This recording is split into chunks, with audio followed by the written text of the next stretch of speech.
আজ একজনের কথা শুনে আমি খুব দুঃখ পেয়েছি। পাপিয়া হারুন সাহেবের স্ত্রী, এই মহিলাকে আমার মনে হয় মুসলমান বলাও ঠিক না। এ বলছে যে আলেম ওলামা যেন কোনদিন ইসলামের পক্ষে কোন দলের পক্ষে ভোট না চায়। ভোট চাওয়া এটা একটা ইবাদত। সূরা নিসা ৫৮ নম্বর আয়াতে আছে, কোন হুজুর নিয়ে আসবেন, নিয়ে সেখানে বসিয়ে রাখেন। এখানে আমানাত বহু বচন আছে, তাফসিরে কি ওটার নাম মারিফুল কোরআন, নিয়ে আসেন বাংলায়, আপনাকে আমি ভয়ও কাটতো, ওখানে লেখা আছে ইন্নাল্লাহা ইয়া'মুরুকুম আন তু'আদ্দুল আমানাতি ইলা আহলিহা। অবশ্যই আল্লাহ তোমাদের সবাইকে নির্দেশ দিয়েছেন, আমাকে না, কুম বহু বছর, সবাইকে নির্দেশ দিয়েছেন তোমাদের যাবতীয় আমানত তাদের প্রাপকের কাছে পৌঁছিয়ে দাও। এখানে প্রায় ৮-৯টা জিনিসের নাম দেখেছি আমি, ভোট, রায়, সমর্থন, এরকম ৮-৯টা জিনিসের নাম। আপনি যে বলেন যে ভোট চাওয়া যাবে না কোন দলের পক্ষে, ইসলামের পক্ষে, আপনার ঈমান আছে? আপনার ঈমান আছে? এই মহিলা মারা গেলে যেন কেউ জানাজা না পড়ায়। ও যদি তাওবা না করে, ওর জানাজাও জায়েজ নেই, ওর স্বামীর জানাজাও জায়েজ নেই, কারণ দুইটাই আলেম বিদ্বেষী। এই কথা বলছে না কেন? আপনি দল করবেন করেন, কোরআনে হাত দিতে যান কোন কারণে? আপনার পেটে বম মারলে কোরআন মানে কি আপনিও পারবেন, আপনার স্বামীও পারবে না। কোরআন মানে কি আমার মনে হয় ওর স্বামী স্ত্রী দুইজনের একজনও বলতে পারবে না। কোরআন মানে কি? কোরআন মানে বহুল পঠিত পাঠ্য। এই পৃথিবীতে সবচাইতে বেশি পড়া হয়েছে কোনটা?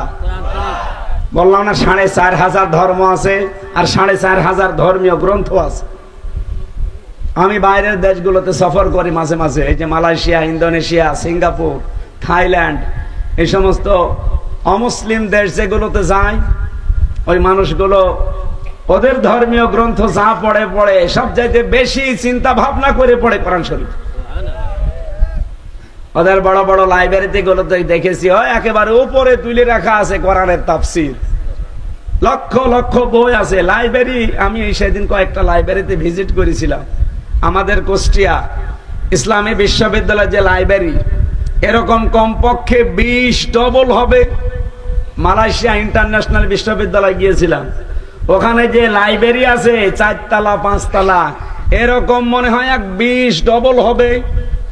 বই কত আছে আপনার মাথায় ধরবে? বই খুঁজতে হলে কম্পিউটার লাগে, লিখে দেওয়া লাগে কম্পিউটারে যে অমক থাকে অমক তলায় অমক বইটা আছে। তাছাড়া আপনি সারাদিন খুঁজে যাবেন, জীবনও পাবেন না। এতটুকু জায়গা না। এই সবার উপরে তাকিয়ে দেখি আল্লাহর কোরআন ওখানে রাখা আছে। সুবহানাল্লাহ বাড়ি যে বলবে। আমি যে কথাটা তুলেছিলাম, শয়তান যদি কারো বন্ধু হয় তার তো কাজ আছে। সুতরাং যারা আজ বলেন যে কোন দলের পক্ষে, ইসলামের পক্ষে ভোট চাওয়া যাবে না, কেউ যেন না চায়, আপনি মনে করেন, বিশ্বাস করেন শয়তান আপনাকে দখল করে ফেলেছে। কোরআনের হক কথাগুলো বলতে গেলেই বলে যে জামাতের লোক, শিবিরের লোক, চরমোনার লোক। কেন? আপনি শয়তানের পক্ষে কাজ করতে কোনো ভয় পান না, কোন তিরস্কার কিছু মনেই করেন না।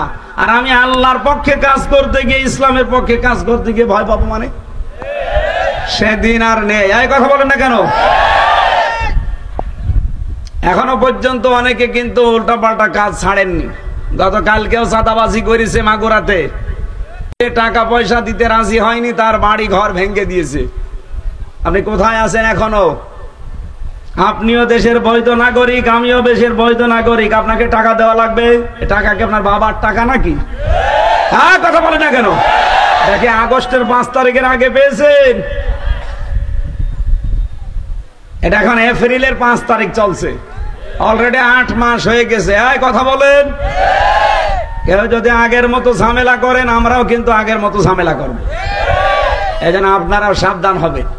নিজের চরিত্রই ঠিক নেই, একটা দাজ্জুস মানুষ, নিজেও দাজ্জুস, বউটাও দাজ্জুস। আর তারা যদি আলেমদের পরামর্শ দেয়, আলেমদেরকে নির্দেশ দেয়, আমার মনে হয় শয়তান পর্যন্ত হাসে এর কথা শোনাতে। আল্লাহ বলেন ওয়ালাইকা আসহাবুন নার, এরাই হচ্ছে জাহান্নামের আগুনের অধিবাসী, হুম ফিহা খালিদুন, চিরকাল সেখানে থাকবে। তাহলে যারা এই পৃথিবীতে যারা জাহান্নামে যাবে, যেটা নাম আরবিতে কি বললাম, নার, বলেন বলেন, রব্বানা আতিনা ফিদ দুনিয়া হাসানা ওয়া ফিল আখিরাতি হাসানা ওয়া কিনা আযাবান নার। হে আল্লাহ, দুনিয়ায় শান্তি দাও, আখিরাতে মুক্তি দিও, আর জাহান্নামের আগুন থেকে আমাদের বাঁচাও। নার মানে আরো জোরে, শয়তান চাই নার, কারণ শয়তান নার দিয়েই বানানো, আর আমরা চাই নূর। আমরা কি চাই? আরো জোরে, নূর মানে কোরআন। নূর মানে বললাম না 55টা নাম আছে, তার ভেতরে একটা নাম নূর। আমি নূরের ব্যাখ্যা দিতে গিয়ে তো পর্যন্ত চলে গেছি। সেই নূর থেকে কিছু কথা শোনার জন্য আপনারা বসে আছেন। আল্লাহ রাব্বুল আলামিন আজকের তেলাওয়াতকৃত আয়াত থেকে হেদায়েত আকারে কিছু কথা নিয়ে যাওয়ার তৌফিক যেন দান করেন, বলেন আমিন। দরুদ আর সালাম পাঠ করছি আমাদের নবী, মানবতার মহান শিক্ষক মুহাম্মদুর রাসূলুল্লাহ সাল্লাল্লাহু আলাইহি ওয়াসাল্লামের প্রতি। একটা মাত্র আমরা আয়াত পড়েছি। কয়টা? সূরা আহকাফ 13-14 নম্বর আয়াত পড়েছি আমরা। একটা আয়াতের ব্যাখ্যা হয়তো করতে পারবো, যতটুকু পারি চেষ্টা চালাচ্ছি তাফসীর আকারে কথা বলা। কোন সূরার নাম বললাম যেন? আহকাফ। 35টা আয়াত আছে।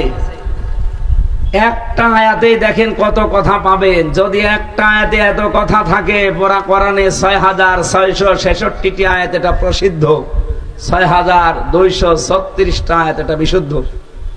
দুইটাই ঠিক আছে।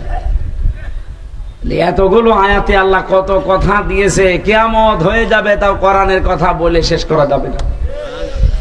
আল্লাহ রাব্বুল আলামিন বলেন, ইন্নাল্লাযীনা ক্বালু, নিশ্চয় যারা এই কথা বলে, যারা এই কথা বলে, রব্বুনাল্লাহ, আমাদের রব আল্লাহ, এই কথা বলে শেষ করে দেয় না। সুম্মাস্তাকামু, এর উপরে টিকে থাকে। আল্লাহ শর্ত দিয়েছেন দুইটা, আল্লাহকে রব বলা লাগবে, 2 নম্বরে রবের উপরে টিকে থাকা লাগবে। ফালা খাউফুন আলাইহিম ওয়ালা হুম ইয়াহজানুন। রব্বুল আলামিন বলেন, তাদের জন্য আমার ঘোষণা, তাদের কোনো ভয় নেই, চিন্তাও নেই। উলাইকা আসহাবুল জান্নাহ, এরাই হচ্ছে জান্নাতের অধিবাসী। খালিদিনা ফিহা, চিরকাল সেখানে থাকবে। জাযাম বিমা কানু ইয়ামালুন, তারা যে কাজ কারবার দুনিয়ায় করেছে তার পুরস্কার এইটা। সুবহানাল্লাহ বলতে পারেন না? এটা বাংলা অর্থ ছিল। এবার আমরা ব্যাখ্যায় যাচ্ছি। কবরে যাবার পরে 3টা প্রশ্ন হবে। তার প্রথম প্রশ্ন ছিল মার রব্বুকা, কি ছিল? বলেন বলেন। আপনি যদি কবরে বলতে চান রব্বি আল্লাহ, আমার রব আল্লাহ, মাস্ট বি আপনাকে এই প্রশ্নের জবাব দিতে হলে 5টা বিষয় দুনিয়ায় মানা লাগবে। এদিকে খেয়াল করেন। আপনি এখন কবরে চলে যাবেন, এখনই মারা গেলে রাতটাও হয়তো আপনাকে পার করতে দেবে না এলাকার মানুষ। কারণ আমরা জানি যে যত তাড়াতাড়ি মাটি দেওয়া হয় তত ভালো। কয়টা জিনিস তাড়াতাড়ি করা লাগে? 3টা। 1 নম্বরে, মানুষ মারা গেলে বেশি দেরি করা ঠিক না, তাড়াতাড়ি করে কবরে দিয়ে দেবেন। যত তাড়াতাড়ি কবরে দেবেন তার জন্য ভালো, আমাদের জন্য ভালো। অনেকে রেখে দেয় যে অমুক চারা গালি আসবে, রেখে দেন ফ্রিজ করিয়ে। কেন তারা রেখে দেওয়া লাগবে? 2 নম্বরে, কারো যদি মেয়ে বিবাহ যুক্ত হয়, সৎ পাত্র যদি যোগ্য পেয়ে যান, দেরি করবেন না, তাড়াতাড়ি দিয়ে দেন। কিন্তু এই জায়গায় আমরা অনেকে দেরি করি না। নিজের পায়ে আগে দাঁড়াক। নিজের পায়ে দাঁড়াতে গিয়ে দেখা যাচ্ছে অন্যের পায়ে চলে গেছে আল্লাহ রাস্তায়। আমার গ্রামে এক দাদা, নাম বলছি না কারণ রেকর্ড হচ্ছে তো, ওনারে একদিন বললাম, দাদা আপনার 2টা মেয়ে কলেজে পড়ে, মেয়েদেরকে আপনি একটু পর্দা দিতে পারেন না, একটু বোরকা মোরকা দিয়ে একই ভাবে যায়, এটা বদনাম হয়ে যাবে। হামজায় কসি মেয়ে, আর একটু বড় হোক, হ্যাঁ ইন্টারে পড়ে, কসি মেয়ে। ইন্টারে মানে তার মানে কমপক্ষে 18-19 বছর বয়স হবে। হ্যাঁ, কথা বলছে না কেন? 2টা জমকা মেয়ে তো, আর সুন্দরী ওই রকম। কয়েকদিন পরে শুনলাম বাড়িছে যে 2টাই আল্লাহ রাস্তায় কার হাত ধরে পালিয়েছে। বাড়ি যে দেখি দুইজন স্বামী স্ত্রী কাঁদতে কাঁদতে পাগল হয়ে যাচ্ছে, চোখ হয়ে গেছে আপেলের মতো মোটা মোটা। দাদারে বললাম, দাদা কেন্দ্রে লাভ নেই, কষি মেয়ে, কষি মেয়ে। এত করে বললাম অন্তত ঢেকে ঢেকে পাঠান, পর্দা দেন, বোরকাটা দেন, না কষি মেয়ে। এখন নেন, বিবাহযোগ্য হলে মেয়েদেরকে ঘরে রাখা যাবে না, বিয়ে দেওয়া লাগবে। কিন্তু আমাদের সমাজ ব্যবস্থাটা এমন, এমনও গরিব মানুষের মেয়ে আছে 40 বছর পার হয়ে যাচ্ছে, বিয়ে দিতে পারে না। কথা বলেন এখানে কিছু গরিব মানুষ, ভ্যান চালক, রিক্সা চালক, মাঠে ঘাটে এসে বলে, হুজুর মেয়ের বয়স 35 বছর হয়ে যাচ্ছে, বিয়ে দিতে পারি না। বিয়ের কথা বললে আমার কাছে টাকা চাই। কি মানুষ না জানোয়ার? আমি নিজেই চলতে পারি না, আর আমার কাছে বলে যে মোটরসাইকেল কিনে দেওয়া লাগবে। আফসোস লাগে এই দুইটা মহিলার উপরে। কতদিন পর্যন্ত তারা দায়িত্বে ছিল, কিন্তু এই কাজটা যদি করে যেত যে বাংলাদেশে যৌতুক নিলে তার ফাঁসি হবে। কথা বলেন, এই জেনা ব্যবসার অন্তত কমে যেত। মেয়েদের যে সম্মান মর্যাদা আল্লাহ এবং রাসূলুল্লাহ দিয়েছেন, ওরা যদি নিজেদের মর্যাদাটা ঠিক রাখতে পারত, পুরুষ মানুষ যৌতুক নেওয়া না, যৌতুক দিয়ে বিয়ে করা লাগতো। আমার এখন পানি খাওয়ার দরকার, কিন্তু পানি আশপাশে 1-1.5 কিলো 2 কিলোর ভেতরে নেই, আমার ছাতি ফেটে যাচ্ছে বুকের, পানি খুবই দরকার। দেখলাম এখানে বসে বসে দুইজন ডাব বিক্রি করছে, এক একটা ডাব 500 টাকা। জীবন বাঁচাতে হলে 500 না 1000 টাকা হলেও ডাব কিনে খাবো। বলেন বলেন, মেয়েদেরকে যদি আমরা সত্যি ওইভাবে রাখতে পারতাম, মেয়েদের যৌতুক দিয়ে বিয়ে দেওয়া লাগতো না, ওদেরকে আরো যৌতুক দিয়ে আমার নিজে বিয়ে করা লাগতো। 3 নম্বরে যদি নামাজের সময় হয়ে যায়, ফরজ নামাজের, তখন আর দেরি করা যাবে না। অনেকে অনেকের জন্য অপেক্ষা করে, না মোড়ল আসতেছে আর একটু দাঁড়ান, সভাপতি আসতেছে। কিসের সভাপতি? কারো জন্য অপেক্ষা করা যাবে না। যদি নামাজের নির্ধারিত সময় এসে যায়, এই 3টা কাজে আপনারা আর দেরি করবেন না।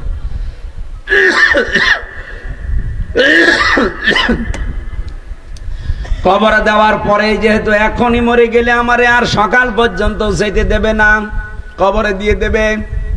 এখন হয়তো রাত 11টা বাজে, 2টার ভেতরে আমারে কবরে আপনারা দিয়ে দেবেন। কবরের প্রথম প্রশ্নই জিজ্ঞাসা করবে, মার রব্বুকা, তোমার রব কি, কে?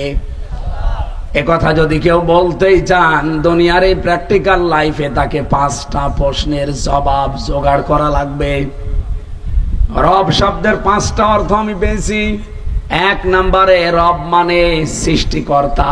রব মানে ইকরা বিসমি রাব্বিকাল্লাযী খলাক, পড়ো তোমার ওই প্রভুর নামে, রবের নামে, যিনি তোমাকে। বলেন বলেন, সৃষ্টিকর্তা হিসাবে আপনাকে আল্লাহকে মানা লাগবে। এটা যদি কেউ না মেনে অন্য কাউকে মানেন, আপনি কবরে যে বলতে পারবেন না রব আমার আল্লাহ। এই পৃথিবীতে এখন মাত্র 200 কোটি মানুষ এই কথা বলে যে রব আমার আল্লাহ, আল্লাহ আমাদের বানিয়েছে। বাকি 610 কোটি মানুষ ওরা বলে না যে আল্লাহ আমাদের বানিয়েছে, ওরা অন্য কাউকে মানে। তাহলে সৃষ্টিকর্তা হিসাবে বাকি 610 কোটি মানুষ কিন্তু আল্লাহ আমাদের সৃষ্টিকর্তা এটা মানে না, বিশ্বাসও করে না। 2 নম্বরে রব মানে আইনদাতা। রব মানে, এবার অনেকে মনে করছে হুজুর মনে হয় রাজনীতি আরম্ভ করবে। আরে ভাই না, ভোটে আমি দাঁড়াচ্ছি না, ভোটে দাঁড়াচ্ছে ফরাদ স্যার, আর এখানে দাঁড়াচ্ছে আফজাল স্যার। সুতরাং ইকবাল স্যার আপনার ভেতরে, আমাদের খোকসা কুমারখালীতে আফজাল হোসেন, কুষ্টিয়ার সদর আর ইবি মিলে অধ্যাপক ফরহাদ হোসাইন স্যার, মিরপুর ভেড়ামারা মিলে জনাব আব্দুল গফুর স্যার, আর ওদেরকে দৌলতপুরে মনে হয় অধ্যাপক বেলাল হোসেন। তাহলে এক জায়গায় আমার নাম নেই। রাজনীতি আমি করছি না, রাজনীতি না, এটা আসল নীতি। আপনি কবরে ধরা খাবেন, আপনাকে রব হিসাবে মানা লাগবে। 2 নম্বর অর্থ রবের কি বললাম? আইনদাতা। বলেন বলেন, আপনি যদি কবরে যে বলতে চান যে আমার রব আল্লাহ, ফেরেশতারা বলবে রব মানে কিন্তু আইনদাতা। বল তুই যে পরিবারে সমাজে রাষ্ট্রে বসবাস করতি ওখানে আল্লাহর কোন আইনটা চলতো বল। কি বলবেন আপনি? ধরা খেয়ে বসে আছেন। তাহলে প্রথমটা অনেকের জীবনে মিলছে না, দ্বিতীয়টাও মিলছে না। কারণ এখনো পর্যন্ত অনেকে সৃষ্টিকর্তা, এই যে খালেক, এটা যে একচ্ছত্র মালিকানা আল্লাহর, আর কারণে সৃষ্টি করতে পারে শুধুমাত্র কে?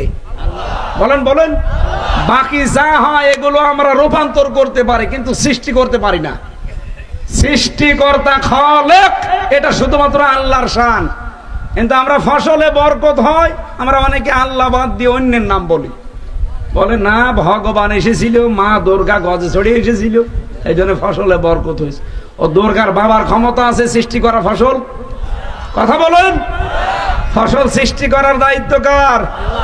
আপনি শুধু বীজটা মাটির ভেতরে, জমিনের ভেতরে গেড়ে দেন, বাকি কিচ্ছু করেন না। সব কাজ আল্লাহ ফেরেশতা দিয়ে করাচ্ছে। আমার ভাইরা, আমরা সৃষ্টিকর্তা হিসাবে এখনো অনেকে আল্লাহকে আমরা মানি না, বিশ্বাসও করি না। আইনদাতা হিসাবে তো মানি না। আইনদাতা হিসাবে মানলে আল্লাহর আইন আছে পড়া কোরআনে 500 কত। এখানে আলেমরা ছাড়া আমার মনে হয় অনেকে জানেই না যে আইন আল্লাহর 500। খালি জানে যে নামাজ পড়া, রোজা রাখা, আইন আর নেই। এই যে মানুষের সাথে হাসি মুখে কথা বলা, আকুলু লিন্নাসি হুসনা, এটা এই বিধান কার? এই বিধানও তো আমরা মানি না। এরকম 500 আইন আমি মিলিয়েছি, একটাও আমাদের জীবনে মিলছে না, চলে না। দুই একটা যায় আছে লোক দেখানোর জন্য। 3 নম্বরে রব মানে উকিল। রব মানে মানুষ উকিল ধরে কেন? মুক্তি পাওয়ার জন্যে। আমি যে 3 বছর জেলে ছিলাম, কত উকিল যে পাল্টিয়েছি, ধরেছি। যেটা ধরি হয় না আর একটা ধরি, যেটা হয় না আর একটা ধরি। মনে করছিলাম উকিল আমার জেরা করে বাঁচিয়ে দিতে পারবে। মামলা যেহেতু রাষ্ট্র দিয়েছে, যিনি পালিয়েছে উনি দিয়েছে, এই জন্য ছাড়ে না। আপনাকে রব হিসাবে, উকিল হিসাবে মানা লাগবে আল্লাহকে। 4 নম্বরে রব মানে অভিভাবক। রব মানে অভিভাবক, দায়িত্বশীল। এটা আমার আল্লাহর বিশ্বাস। এটা আমার জীবনের ভেতরে যদি না থাকে যে আল্লাহ আমার দায়িত্বে আছেন, উনি আমার অভিভাবক, এটা যার ভেতরে যত বেশি বদ্ধমূল থাকবে তার ঈমান তত আল্লাহর কাছে দামি হবে। যেই লোকটা এই চিন্তা ভাবনা করে যে আমার রব আল্লাহ, আমার অভিভাবক আল্লাহ, আমার দায়িত্বশীল আল্লাহ, আমি ভরসা করতে পারি শুধুমাত্র আল্লাহ ছাড়া আর কারো উপরে না, আপনি দেখবেন সেই লোকটা ঈমানের উপরে টিকে থাকতে পারে। আমি নিজে কয়েকজনের উদাহরণ মাঝে মাঝে দেই, যার আমি দেখেছি, এই কারণে দেই। যারা সত্যিই বলেছিল আমার রব আল্লাহ, আর এর উপরে টিকে ছিল, তার ভেতরে বাংলাদেশে মীর কাশেম আলী একজন, শহীদ আব্দুল কাদের মোল্লা একজন। এক কথা বলছে না কেন? শহীদ আব্দুল কাদের মোল্লা রহমতুল্লাহ আলাই, যেদিন ওনার ফাঁসি হবে, ওনার দায়িত্বে যে কারারক্ষী ছিল, ওই কারারক্ষী আমারও দায়িত্বে ছিল। উনি আমার নিজেই শোনাচ্ছিল, যেদিন ফাঁসি হবে ওই দিন ওনারা যে বলেছিলাম যে স্যার প্রস্তুতি নেন, আপনার পরিবার, স্ত্রী, নাতি নাতি যারা আছে এরা দেখা করতে এসেছে। ওনার স্ত্রী যে দেখা শেষ সাক্ষাৎ, যেহেতু যে দেখে বসে আছে, চা বানিয়ে খাচ্ছে। কি গো, কিছুক্ষণ পরেই তো তোমার বিদায়, এখন চা খেতে আসো কেন? স্ত্রীকে ডাক দিয়ে বলে পিয়ারি। স্ত্রীর নাম আদর করে ডাকতো পিয়ারি বলে, যে পিয়ারি আমি সারাদিন রোজা ছিলাম, আল্লাহর সাথে যেহেতু আমার সাক্ষাৎ হবে আজ, আমার মালিকের কাছে আমি রোজা রাখা অবস্থায় যেতে চাই। ওর আগে খাবার আমাকে দিয়েছিল, তো ওগুলো আমি খাইনি। ওরা আমাকে গোশত দিয়েছে, দই দিয়েছে, কারণ শেষ খাওয়া, ভালো ভালো খাবার দিয়েছিল, একটাও আমি খাইনি। সারাদিন রোজা ছিলাম, খেজুর দিয়ে আমি ইফতার করেছি। এখন এই চাটাই শেষ খাওয়া দুনিয়ার। আমি নাকের ভেতরে ঘ্রাণ পাচ্ছি, মনে হচ্ছে জান্নাতের খাবার আমার জন্য অপেক্ষা করছে। এ পিয়ারে একটু বলো তো দেখি, কোন পোশাক পরে গেলে মালিকের সামনে ভালো লাগবে? কারারক্ষের কাছে শোনার পরে আমি ওই দিন ভেবেছিলাম যে যার মাত্র আর কয়েক ঘন্টা বাকি আছে জীবন চলে যেতে, এ লোকটা স্ত্রীর কাছ থেকে বিদায় নেওয়ার সময় কি বলে বিদায় নিচ্ছে, যে কোন পোশাক পরে গেলে মালিকের কাছে দেখতে ভালো লাগবে। পিয়ারি তুমি বলো। রব বলে যদি সত্যি আপনি এখনো পর্যন্ত শহীদ আব্দুল কাদের মোল্লার মতো টিকে থাকতে পারেন, আল্লাহ বলেন ফালা খাউফুন আলাইহিম ওয়ালা হুম ইয়াহজানুন, কোনো চিন্তা নেই, কোনো ভয় নেই। ফেরেশতারা সর্বশেষ এসে আপনাকে এই কথা শোনাবে। কিসের ভয় করেন, কিসের চিন্তা করেন? কোনো ভয় করবেন না, কোনো চিন্তা করবেন না। যাদের নিয়ে আপনার চিন্তা হয়, যাদের নিয়ে ভয় হয়, এগুলোর সব দায়িত্ব আল্লাহ নিজের হাতে তুলে নিয়েছে। 5 নম্বরে রবের অর্থ পেয়েছি আমি প্রতিপালক, লালন পালনকারী। এই যে 5টা অর্থ বলেছি, আপনি বাস্তব জীবনে মিলিয়ে দেখেন তো কয়টা মানতে পারেন? একটা আমাদের জীবনে মেনে চলা সম্ভব হচ্ছে না। এ সম্ভব হচ্ছে না, এই কারণে তো আমরা এত চিল্লাই। এই মানুষটা 50 বছর চিল্লাচ্ছে একটা কারণে, গলা পর্যন্ত নষ্ট হয়ে গেছে। আমি আজ 8-9 বছর চিল্লাচ্ছি একটাই কারণে, কারণ আমরা দেখতে পাচ্ছি 54 বছরে রব মানে আল্লাহ, এটা বলে টিকে থাকার মতো পরিবেশে বাংলাদেশে এখনো হয়নি। আমি জেলে যাওয়ার আগে একবার একটা ফতোয়া দিয়েছিলাম, আমার কুষ্টিয়া হালসা বাড়ি জেনার ফতোয়া। এক মহিলা তার পেটে সন্তান নিয়ে এসে এক বাড়িতে এসে বলছে এটার বাবা এ। লোকজন বলছে এর বাবা এ মানে তোমার স্বামী থাকে বিদেশে, স্বামীরে বাদ দিয়ে রে বলছো তোমার বাবা এ, তোমার সন্তানের একটা কথা হইলো, তার মানে এটা অবৈধ সন্তান। এক কথা বলছে না কেন? শেষ পর্যন্ত আমার কাছে এসেছে, বলে ফতোয়া দেন তো। দিলাম। কোরআন হাদিসের যা আছে জেনার বিচার, যে বিবাহিতা যদি হয় তাহলে তাদেরকে মাটির ভেতরে গেড়ে দিয়ে পাথর বা ইট মেরে তাদেরকে সঙ্গে সার করা লাগবে। এ বিধান কার? এখন এই বিধানের কথা বলা পর্যন্ত শেষ। আজকে যিনি আলোচনা করলেন উনিও মুফতি, আমিও সার্টিফিকেটধারী মুফতি, যদি ফতোয়া দিয়ে দেই। এখন যদি গ্রামবাসী, এলাকাবাসী, মোড়ল মাতব্বার সব মিলে কার্যকর করে ফেলে, সঙ্গে স্যার ওই মহিলার না, সঙ্গে স্যার আমারই করবে। ফতোয়া পর্যন্ত শেষ। কার্যকর করতে গেলে কোন কারণে? ওই মহিলা যদি ওই সঙ্গে স্যার করে, বলেন তো সঙ্গে সঙ্গে পুলিশ এসে আমারে ধরে সঙ্গে স্যার করবে না? আমি শুধু ফতোয়া পর্যন্ত শেষ, কিন্তু কার্যকর করার ক্ষমতা আমার কোনো আছে? আমার পেছনে কোনো ব্যাকআপ আছে, কোনো শক্তি আছে? আমরা তো এইটার জন্য ইসলামের কথা বলছি। আজ যদি আমরা সেই 54 বছর আগে ইসলামের হাতে দেশটা তুলে দিতে পারতাম, আল্লাহর কসম এই দেশে আসিয়ার মতো মেয়ে ধর্ষিতা হতো না। যতই ঠিক বলেন না বলেন, কিয়ামত পর্যন্ত এই দেশে রব বলে টিকে থাকা সম্ভব হবে না। আপনাকেও শহীদ আব্দুল কাদের মোল্লার মতো বিনা অপরাধে জীবন দেওয়া লাগতে পারে, শহীদ মীর কাশেম আলীর মতো, শহীদ মতিয়ার রহমান নিজামের মতো, মাওলানা দেলাওয়ার হোসেন সাইদি রহমতুল্লাহ আলাইহির মতো বিনা কারণে আপনাকেও জীবন দেওয়া লাগতে পারে। আপনি টিকে থাকতে পারবেন না। এই টিকে থাকার জন্য এই পরিবেশগুলো দরকার। এমন একটা বাংলাদেশ আমরা বানাতে চাচ্ছি, যে বাংলাদেশে আপনি টিকে থাকতে পারবেন রব্বুন আল্লাহ বলার পর। রব্বুল আলামিনের জন্য গ্যারান্টি দিয়েছেন শব্দের প্রথমে, ইন্নাল্লাযীনা ক্বালু রব্বুনাল্লাহ সুম্মা ইসতাকামু। এই পৃথিবীতে যে মানুষগুলো বলতে পারে আমার রব আল্লাহ, আর এর উপরে টিকে থাকতে পারে। এবার একটা নতুন কথা বলছি, আলেমরা খেয়াল করবেন।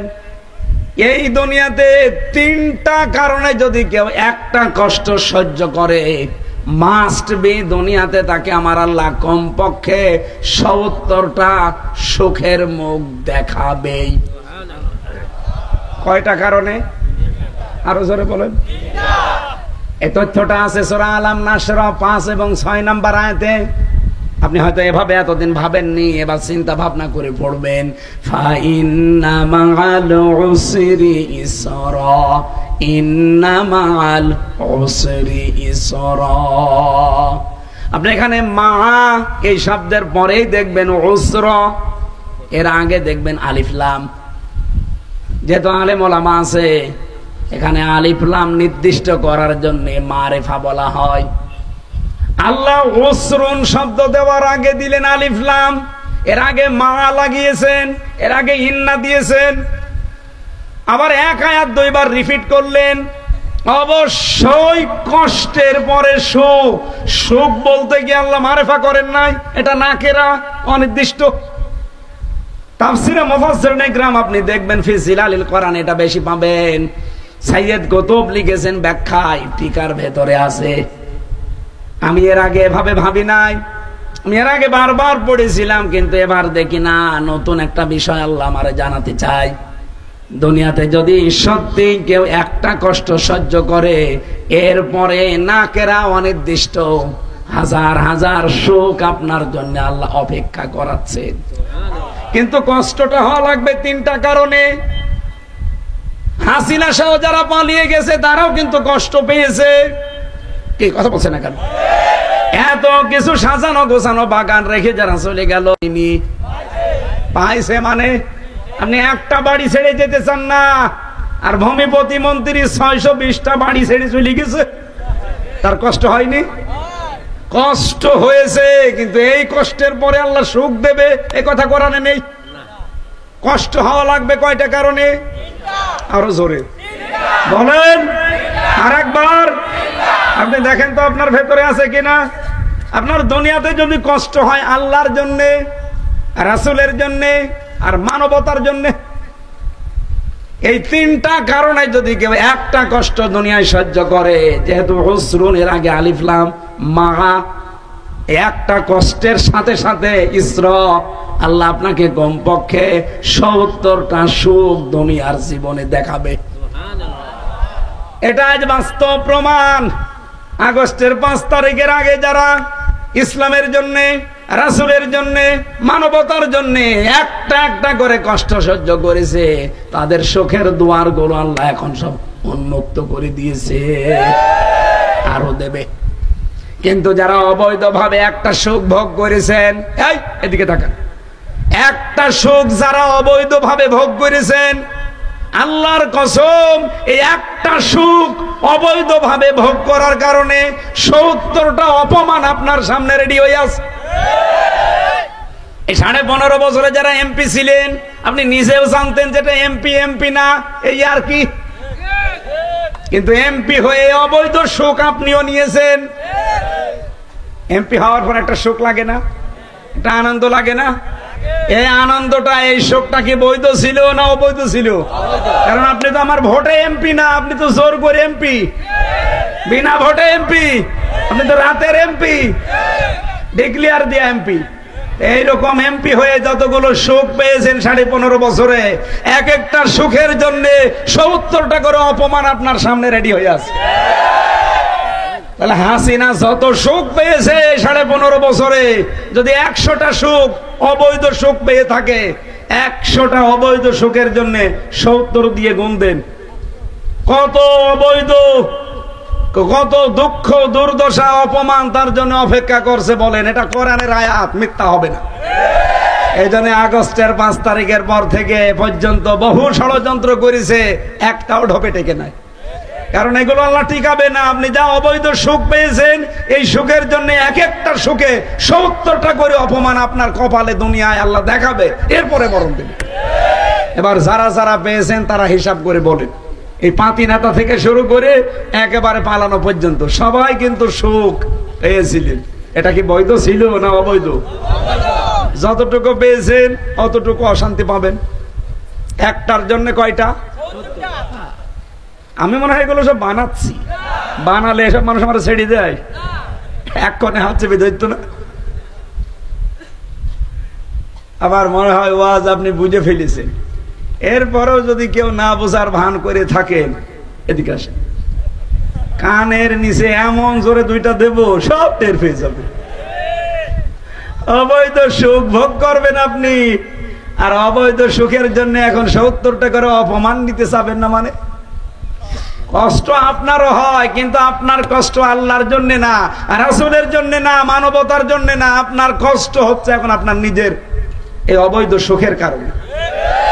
বাইরের দেশগুলোয় কয়েকদিন আগে মালয়েশিয়া, সিঙ্গাপুর, থাইল্যান্ড, এই দেশগুলোতে যে দেখি শয়তানরা সব হোটেলে থাকে, সাহেব পাড়ায় থাকে না। 2 জন পেয়েছিলাম, বলছে কি এখানে? বলছে হুজুর আগেই পালিয়েছি। কেন? সাহেব পাড়ায়, ওখানে থেকে মায়ের খাবো। ওই জায়গায় গেলে জনগণ পিটিয়ে মেরে ফেলবে আমাদের, যা করেছি। এখন আফসোস করে লাভ আছে? অবৈধ সুখ পেয়েছিলেন, ধরাকে সারা জ্ঞান করতেন। এই 15.5 বছরে গোপন মিটিং হচ্ছে এই নাম দিয়ে, কত মানুষকে আপনি ধরিয়ে দিয়েছেন, জেল খাটিয়েছেন, জীবন নষ্ট করেছেন। আজকে তার ফল পেয়েছে কৃষক লীগ আর ছাত্র লীগ। 5 জন গোপন বৈঠক করার জন্য ধরা পড়েছে আজকে। একজন বলছে আহা কি আনন্দ আকাশে বাতাসে। আসলে দেখেন, আগস্টের 5 তারিখের আগে এটা ছিল ইসলাম পন্থীদের উপরে, এখন উল্টিয়ে ওইটা গেছে ওদের উপরে। আর ওইটা কি যেমন তেমন ভাবে গেছে? আমাদের উপরে গেছে। শয়তানও বিশ্বাস করতো না, কিন্তু আপনার উপরে যা যাচ্ছে শয়তান না, এ দুনিয়ায় সবাই এখন বিশ্বাস করে যে আপনারা অবৈধ। কথা বলো না কেন? এই জন্য আমরা চাচ্ছি এই অবৈধ জিনিস যেগুলো আছে এগুলো যেন না থাকে, এগুলো সংস্কার করে পাল্টিয়ে ফেলেন। যারা বারবার বলছে নির্বাচন নির্বাচন নির্বাচন, আমরাও চাই। বাংলাদেশে জামাত ইসলামীর যত এমপি দাঁড়ানোর কথা, কেউ যদি পাশ না করে, কুমিল্লার 14 গ্রামের ডাক্তার আব্দুল্লাহ মোহাম্মদ তাহের পাশ করবে, আমি লিখে দিতে পারি। যত মানুষে ওখানে দাঁড়াক না কেন, উনি 100টার কমপক্ষে 70টা ভোট পাবে। এত জনপ্রিয় লোক ওই জায়গায়। আমার সবচাইতে বেশি মাহফিল কুমিল্লায়। সেই লোকটা এই 7.5 মাস 8 মাস চলছে। বলেন তো একজনকে বলেছে যে আমাদের তাড়াতাড়ি নির্বাচন দেন? বলে না কেন? বলে না এই জন্য যে আমি শুধু নিজে এমপি হয়ে পাশ করি না, আমি চাই যে সংস্কার হোক। কারণ এই মানুষগুলো যারা বসে আছে, এই 1628 জন, এরাই জালেমদের দোসর ছিল। এরাই দিনের ভোট রাতে করে দেখিয়েছে। এরা 154 জন ডিক্লিয়ার দিয়েছে। কথা বলে না কেন? এরা যদি আবারও থাকে, আর আছেও তো তাই, শুধু পাল্টিয়েছে জায়গাটা। কুষ্টিয়া থেকে ডিসি পাল্টিয়ে রংপুরে, রংপুর থেকে পাল্টিয়ে গাইবান্ধায়, এই চলছে। আমরা চাই 2732 জন মানুষ বিদায় নিয়েছে, এদের জীবনের মূল্য আছে। ওরা যেহেতু বৈষম্য দূর করার জন্য জীবন দিয়ে গেল, এরপরেও যদি বৈষম্য থাকে, এতদিন যারা বৈষম্যের শিকার হয়েছিল তাদেরকে নিয়ে আসেন। এই মানুষগুলো যেহেতু জালেম অথবা জালেমদের দোসর, সব পাল্টান, এগুলো সংস্কার করে এই জায়গায় এতদিন পর্যন্ত যে মানুষগুলো এসটি হয়েছিল তাদেরকে নিয়ে এসে বসান। এক কথা বলছেন না কেন? তাহলে দিনের ভোট আর রাতে হবে না। আমার ভাইরা, যে কথাটা তুলেছিলাম, বিশ্বনবীর একটা হাদিসে আয়াতের তাফসিরে আমি পড়তে গিয়ে পেয়েছি। নাকি শেষ করে দেবো? 12টা 1 বাজে। এত রাত পর্যন্ত কথা বলে আমি ঘুমাবো না? এত লোক দোয়া করার জন্য বসে রয়েছে। কি আপনারা দোয়া করার জন্য বসে নেই? দোয়া করার জন্য বসে রয়েছে। এই কোনো কিছু হাতে দিও না। সুবহানাল্লাহ, আলহামদুলিল্লাহ। শুধু হাতে জামাতের সাথে নামাজ পড়ার আগে 5 মিনিট লাগবে। ছেলেরা রেডি আছে, দেখে স্লিপ দিলে এদিকে দিয়ে। আসলে কথা 1 ঘন্টা করে এখন বলি, বেশি বলি না। সেদিন ছেলে আমির আমারে বলছিল যে এত কথা বলার কি দরকার? পৃথিবীতে সবচাইতে বেশি বক্তব্য দিয়েছে সর্বশ্রেষ্ঠ মানুষ যিনি, মুহাম্মাদুর। ওনার জীবনের সর্বশেষ বক্তব্য খুব বেশি 27 মিনিট। 27 মিনিটে বিদায় হজের ভাষণে এত কথা বলেছিলেন, কিয়ামত পর্যন্ত মানুষে 27 মিনিট নিয়ে গবেষণা করছে, কোল কিনারা পাচ্ছে না। আর আমরা এমন বোমবাস্টিক মার্কা হুজুর, 27 ঘন্টা চলে যায়, আমাদের কথা শেষ হয় না, কারণ আমাদের কথাতে কোনো মাল নেই। এক কথা বুঝে না, আমি যে কথা বলেছি অন্তত কিছু মাল পাওয়া গেছে, কি কিছু পাওয়া যায়নি? আপনি সুখ ভোগ করবেন, করেছেন যারা, পুড়িয়েছেন তারা। আর যারা কষ্ট পেয়েছেন আল্লাহর জন্য, রাসূলের জন্য, মানবতার জন্য, তাদের দিন এখন আসতেছে। মা ওয়াদ্দাকা রব্বুকা ওয়া মা ক্বালা, হে নবী আপনাকে আমি ছেড়ে দেইনি, আপনার প্রতি আমি অসন্তুষ্ট না। ওয়ালাল আখিরাতু খায়রুল লাকা মিনাল উলা, সামনে আপনার দিন আসতেছে, আগে যা দিন কাটিয়েছেন সামনের দিনগুলো আপনার জন্য আরো উত্তম, আরো ভালো। সেই ব্যবস্থা আল্লাহ সামনে আমাদের দেখাবে ইনশাআল্লাহ। যাই করেছি এর জন্য যদি এক একটা কষ্টে 70টা করে শান্তি, সুখ, সমৃদ্ধি, কল্যাণ আল্লাহ দেয়, এ বাংলাদেশে ইসলাম কায়েম হয়ে যাবে ইনশাআল্লাহ। কিছু রামবাম হয়তো বাধা দেবে, রামবামদের বাধা আর কাজে লাগবে না, কারণ 100 জনের 66 জন মানুষ এখন চাচ্ছে এদেশে ইসলাম কায়েম হোক। আগস্টের 5 তারিখের আগে চাইতো মাত্র 100 জনের 15 জন, আর এই 7.5 থেকে 8 মাসের ব্যবধানে এখন 100 জনের 66 জন মানুষ ইসলামের দিকে অলরেডি ঝুঁকে পড়েছে। কেন? কারণ এই যে সমস্ত মানুষগুলো কষ্ট সহ্য করেছে, একটা ওনাদের কষ্টের জন্য শোক দেওয়া হবে কতটা? 15 বছরে কম কষ্ট পেয়েছে তারা।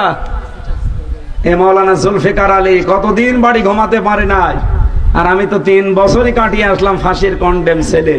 এলে এক একটা দিনের কষ্টের জন্য 70টা দিনের শান্তি আল্লাহ যদি দেয়, না দেবে না?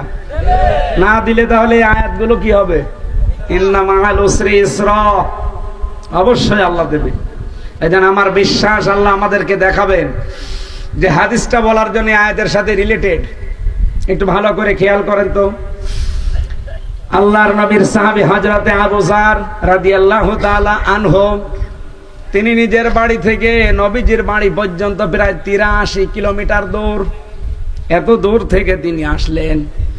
বিশাল একটা লম্বা হাদিস তিনি বর্ণনা করলেন।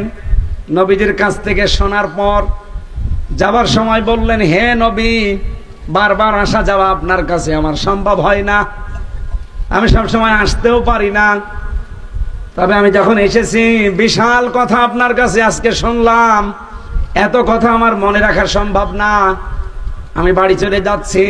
আপনি এমন কিছু কথা স্পেশাল ভাবে আমারে বলেন যেগুলো আমি দুনিয়ায় মেনে চলতে পারলে জান্নাতি হতে পারি। সুবহানাল্লাহ বলতে পারেন না? এবার নবীজি তাকে যে উপদেশগুলো দিলেন, এটা কি শুধু আবু যরকে না, আমরাও আছি? বলেন বলেন। এজন্য এখন যে ওয়াজটা হচ্ছে এটা আপনার জন্য, আমার জন্য। বিশ্বনবী ডাক দিয়ে বললেন, ও সেইকা বিতাকওয়াল্লাহ, হে আবু যর, তোমাকে আমার প্রথম উপদেশ, তুমি তাকওয়া অবলম্বন করো। কি বলেন বলেন? তাকওয়া কি? তাকওয়ার মিনিং আমি পেয়েছি 4টা। কেউ যদি বলে যে আমি তাকওয়াবান হয়ে গেছি, 4টা বিষয় তার জীবনে থাকা লাগবে। আল খাউফু মিনাল জালিল, আল আমালু বিত তানজিল, আল কিনায়াতু বিল কলিল, আল ইস্তি'দাদু লিয়াউমির রাহি। কয়টা বললাম? আল্লাহকে যেভাবে না দেখে বিশ্বাস করি, ওভাবে না দেখে ভয় করা লাগবে। আল্লাহর কোরআন অনুযায়ী আমল করা লাগবে। অল্পে তুষ্ট হওয়া লাগবে। আর আখিরাতের পুঁজি তৈরি করার জন্য সচেষ্ট হওয়া লাগবে। এই 4টা জিনিস যার ভেতরে পাওয়া যাবে, তার ভেতরে তাকওয়া পয়দা হয়েছে বলে বোঝা যাবে। নবীজি বললেন, তুমি তাকওয়া অবলম্বন করো। সাহাবী বলেন, হে রাসূল, তাকওয়া অবলম্বন করো, এর আগেও আমি শুনেছি, তাকওয়া অবলম্বন করলে কি হবে? নবীজি প্রথমে বললেন, ফাইন্নাহু আযয়ানু লিআমরিকা কুল্লিহি, এই পৃথিবীতে যত কাজ তুমি করবে, তাকওয়া অবলম্বন যদি করতে পারো, তাহলে সব কাজের ভেতর আল্লাহ সৌন্দর্য দিয়ে দেবে। সুতরাং আমাদের কাজ কারবার যদি আমরা সৌন্দর্য মণ্ডিত করতে চাই, তাকওয়ার বিকল্প কিচ্ছু নেই। যে কোনো কাজে হাত দিলে এই কাজটা সৌন্দর্য মণ্ডিত হবে যদি ভেতরে কি থাকে? তাকওয়া থাকে। 2 নম্বরে তিনি বললেন, কুলতু জিদনি ইয়া রাসূলুল্লাহ, হে আল্লাহর নবী, হে রাসূল আপনি আমাকে আরেকটু কিছু বলেন। এটা তো আমি মানলাম, বুঝলাম। বিশ্বনবী ডাক দিয়ে বললেন, আলাইকা বিতিলাওয়াতিল কোরআন ওয়া যিকরিল্লাহি আযজা ওয়া জাল্লা। তুমি নিজের প্রতি ফরজ করে নিবা, দুনিয়াতে যতদিন বেঁচে আছো কোরআন তেলাওয়াত ছাড়বা না।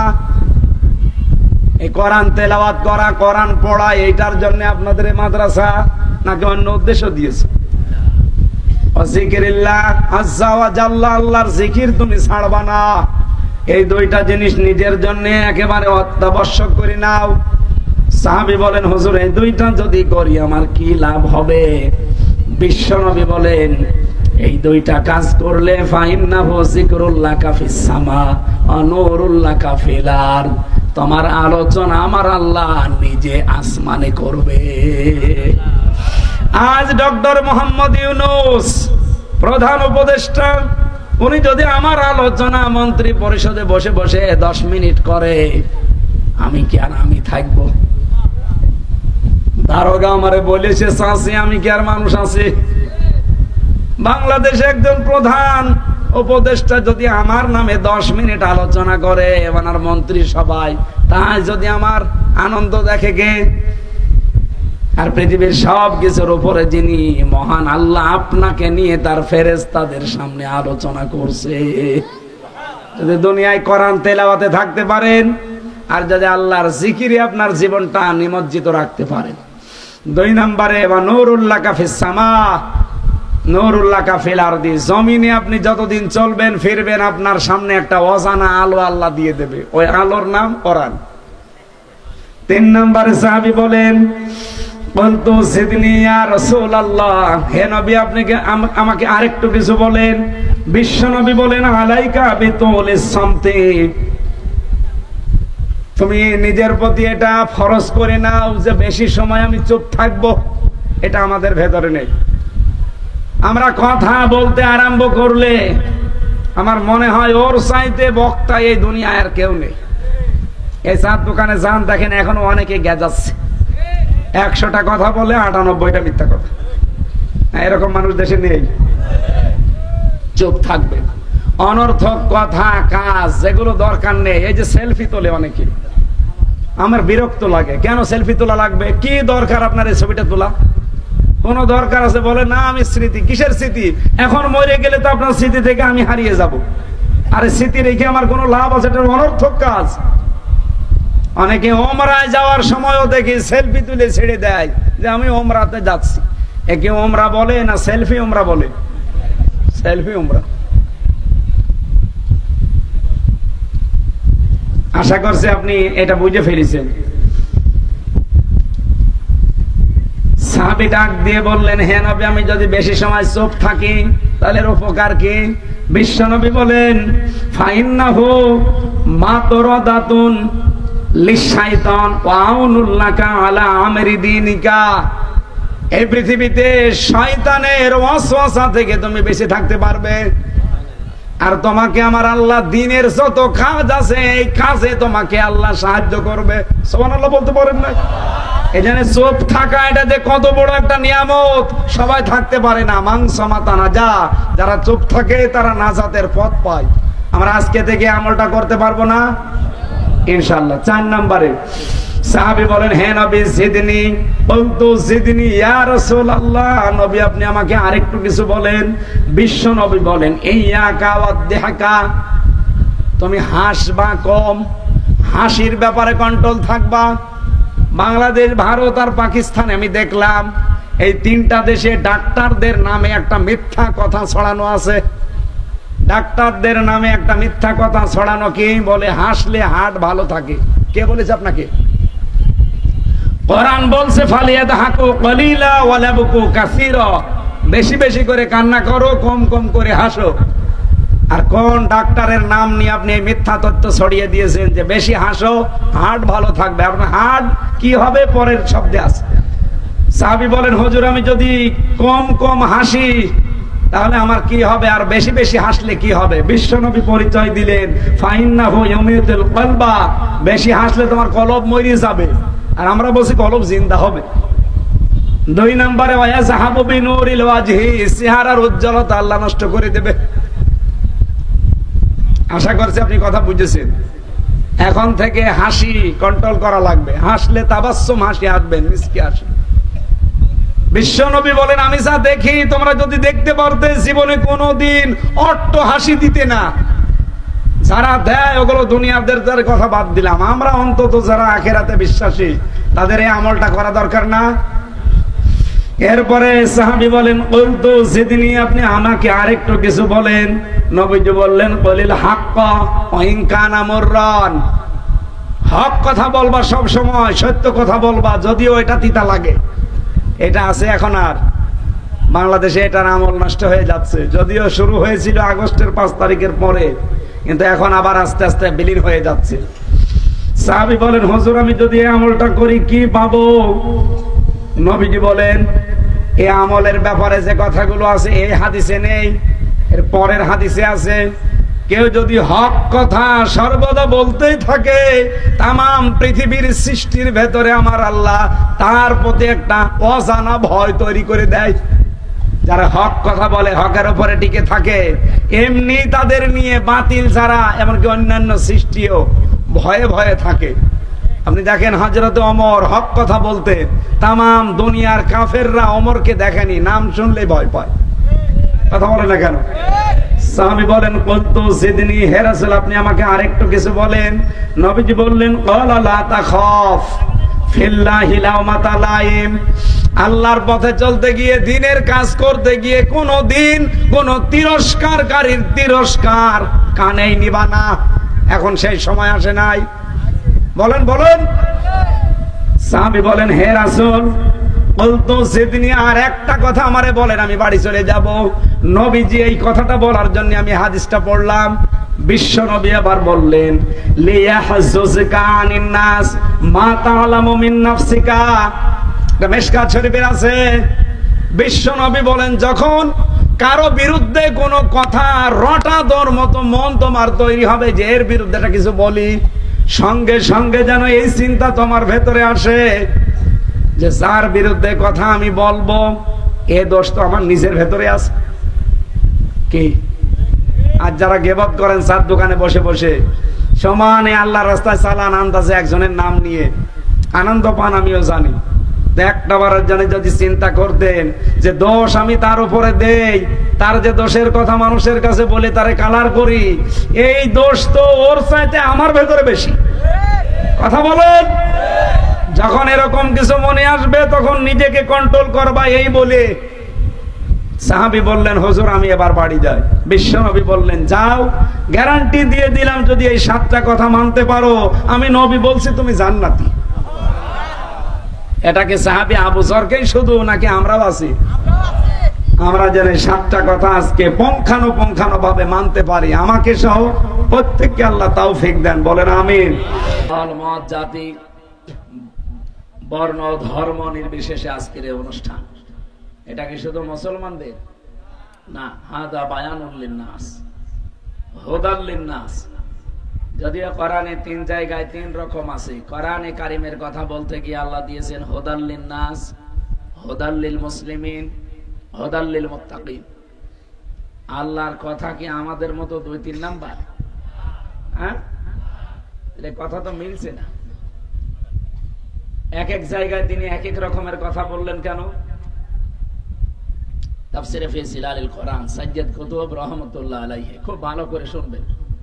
আমি এত রাত পর্যন্ত কথা বলা অলরেডি বাদ দিয়ে দিয়েছি, এখন অনেক রাত, আমার মনে হয় ঘড়িতে 5টা বাজে। এই ঘড়ি রওশন এরশাদ মতো হয়ে গেছে, ছাতা আর চলবে না, হাতে দেওয়া না দেওয়ার সময়। এখন বাজে বিকাল 5টা, রাত 10টা54 বেজে গেছে। আরে আল্লাহ, 5 ঘন্টা ফেরাই ডিফারেন্স। ঘড়ি একবার কোন জায়গায় যেন কি সারতে গেছে, সে দেখে ভেতরে একটা পোকা মরে পড়ে আছে। বলছে আমার ড্রাইভারই তো মরে গেছে, চলবে কি করে? আমার মনে হয় ঘড়ির সেই অবস্থায় হয়েছে, এরে ডাক্তার দেখানো লাগবে। আমরা 3 রকম কথা শুনলাম কোরআনে কারিমের, যে হুদাল লিন্নাস, এই যে মাসটা চলে গেল, এই মাসের নাম কোরআনে কারিমে ছিল শাহরু রমাদান আল্লাযী উনজিলা ফীহিল কোরআন। এই একটা মাসের নাম শুধু কোরআনে আছে, বাকি 11 মাসের নাম কোরআনে পাবেন। এই যে হাফেজ সাহেব বসে আছে, মাওলানা সাহেব বসে আছে, কোরআনে আল্লাহ সূরা তাওবায় দিয়েছেন 12 মাসের নাম একবারে, কিন্তু মুহররম, সফর, শাবান, রজব এইভাবে দেয়নি। ইন্না ইদ্দাতাশ শুহুরি ইনদাল্লাহি 12 শাহরান ফি কিতাবিল্লাহ ইয়াওমা খালাকাস সামাওয়াতি ওয়াল আরদ ইলা আখির আয়াত। আল্লাহ তাআলা বলেন, আমি আসমান জমিন যেদিন তৈরি করি ওই দিন আমার কিতাবের ভেতরে 12টা মাসের নাম আমি লিপিবদ্ধ করেছিলাম। কয়টা? তো সেখানে কোনো মাসের নাম নেই। সংখ্যা আছে কত বলেন তো? 12। একটা মাসের নাম সূরা বাকারার 185 নম্বর আয়াতে উল্লেখ আল্লাহ করলেন শাহরু রমাদান। এই সেই মাস যার নাম কি? মিম দোয়াদ আলিফ নুন। একবার যদি আপনি উচ্চারণ করেন 50টা নেকি হবে। আল্লাযী উনজিলা ফীহিল কোরআন, এই কোরআনে আমি আল্লাহ এই মাসে এই কোরআনে কারীম নাযিল করলাম। কেন? প্রথম কারণ হুদাল লিন্নাস, মানুষকে এটা পথ দেখাবে। হুদা শব্দের যতগুলো অর্থ আছে তার অন্যতম অর্থ হচ্ছে উপকার। হুদা মানে কি? হুদা মানে পথ প্রদর্শন করা, হুদা মানে কল্যাণ, হুদা মানে অনেকগুলো অর্থের ভেতরে আমার কাছে এটা ভালো লাগে। হুদা মানে কল্যাণ বা উপকার। আল্লাহ মানুষকে কোরআন দিলেন উপকার পাওয়ার জন্য। তাম পৃথিবীতে সব মানুষ কোরআন থেকে কম বেশি উপকার পাচ্ছে, শুধু মুসলমানের না। পৃথিবীর অন্য জাতির দিকে তাকান। এই আওয়াজ বাড়ি খায় কেন? কানে না, সাউন্ড কানে বাড়ি খায় না যেন আওয়াজ। রিভাব দেন, অন্য কিছু বন্ধ করে দিন। ফ্যানটা একটু হালকা ঘুরিয়ে দেন তো ভাই, এদিকে ঘুরিয়ে দেন, পেছনে। ঠিক আছে, এটাও ঘুরিয়ে দাও, হালকা হালকা থাক। এই আয়াত থেকে যেটা আমরা প্রথমে পেয়েছি, তাম দুনিয়ায় এখন প্রায় 4,500 ধর্মের লোক বাস করে। কত? 4,500। আমরা হয়তো 8-10টা চিনি, এর উপরে বাকি চিনি না। পৃথিবীর যে কোনো জাতির মানুষেরা আল্লাহর কোরআনে কারিম থেকে যতটুকু নিয়েছে ততটুকু উপকার পেয়েছে।